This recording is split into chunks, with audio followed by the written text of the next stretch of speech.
بسم اللہ الرحمن الرحیم۔ السلام علیکم پیارے دوستو، بنی ہاشم میں ایک مشرک شخص رکانہ نامی بڑا زبردست اور دلیر پہلوان تھا۔ اس کا ریکارڈ تھا کہ اسے کسی نے گرایا نہ تھا۔ وہ ایک جنگل میں رہا کرتا تھا، بکریاں چراتا تھا اور بڑا مالدار انسان تھا۔ ایک دن آپ صلی اللہ علیہ وآلہ وسلم اکیلے اس طرف جا نکلے۔ رکانہ نے آپ کو دیکھا تو آپ کے پاس آ کر کہنے لگا، اے محمد، تو وہی ہے جو ہمارے بتوں کی توہین کرتا ہے اور اپنے ایک خدا کی بڑائی بیان کرتا ہے۔ اگر میرا تجھ سے تعلق رحمی نہ ہوتا تو آج میں تجھے مار ڈالتا۔ آ میرے ساتھ کشتی کر، تو اپنے خدا کو پکار، میں اپنے بتوں کو پکارتا ہوں، دیکھیں تو تمہارے خدا میں کتنی طاقت ہے۔ آپ صلی اللہ علیہ وآلہ وسلم نے فرمایا، رکانہ، اگر کشتی ہی کرنا ہے تو چل، میں تیار ہوں۔ رکانہ یہ جواب سن کر بڑا حیران ہوا اور پھر بڑے غرور کے ساتھ مقابلے میں کھڑا ہو گیا۔ آپ صلی اللہ علیہ وآلہ وسلم نے پہلی ہی چوٹ میں اسے گرا لیا اور اس کے سینے پر بیٹھ گئے۔ رکانہ عمر میں پہلی مرتبہ گر کر بڑا شرمندہ ہوا اور حیران بھی ہوا اور بولا، اے محمد، میرے سینے سے اٹھ کھڑا ہو،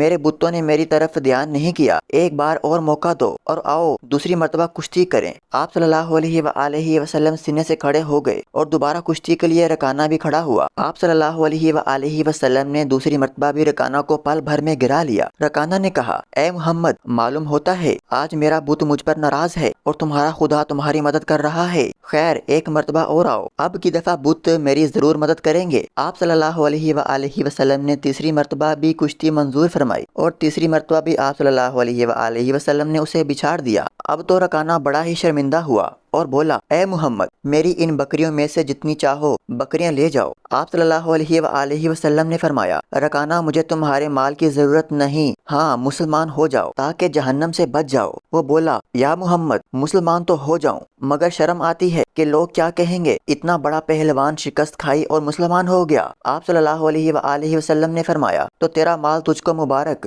یہ کہہ کر آپ وہاں سے واپس تشریف لے آئے۔ ادھر حضرت ابوبکر صدیق رضی اللہ تعالیٰ عنہ اور حضرت عمر رضی اللہ تعالیٰ عنہ آپ کی تلاش میں تھے اور یہ معلوم کیا کہ آپ صلی اللہ علیہ وآلہ وسلم اس وادی کی طرف تشریف لے گئے ہیں جہاں رکانہ نامی پہلوان رہتا ہے۔ آپ صلی اللہ علیہ وآلہ وسلم کو واپس تشریف لاتے دیکھ کر دونوں آپ کی خدمت میں حاضر ہوئے اور عرض کیا، یا رسول اللہ صلی اللہ علیہ وسلم، آپ اکیلے وہاں کیوں تشریف لے گئے تھے جبکہ وہاں دشمن اسلام رکانہ نامی پہلوان رہتا ہے؟ آپ صلی اللہ علیہ وآلہ وسلم یہ سن کر مسکرائے اور فرمایا، جب میرا اللہ ہر وقت میرے ساتھ ہے پھر مجھے کسی رکانہ کی کیا پرواہ، لو اس رکانہ کی پہلوانی کا قصہ سنو۔ چنانچہ آپ صلی اللہ علیہ وآلہ وسلم نے سارا قصہ سنایا۔ حضرت صدیق اکبر اور عمر فاروق رضی اللہ تعالیٰ عنہ سن کر خوش ہوئے اور عرض کیا، حضور، وہ تو ایسا پہلوان تھا کہ آج تک اسے کسی نے گرایا ہی نہ تھا، اسے گرانا اللہ کے رسول کا ہی کام ہے۔ پیارے دوستو، کوئی بھی طاقت آپ صلی اللہ علیہ وآلہ وسلم کے مقابلہ میں نہیں ٹھہر سکتی اور مخالفین آپ صلی اللہ علیہ وآلہ وسلم کے کمالات کو جانتے ہوئے بھی دنیا والوں کے سامنے اس کا اقرار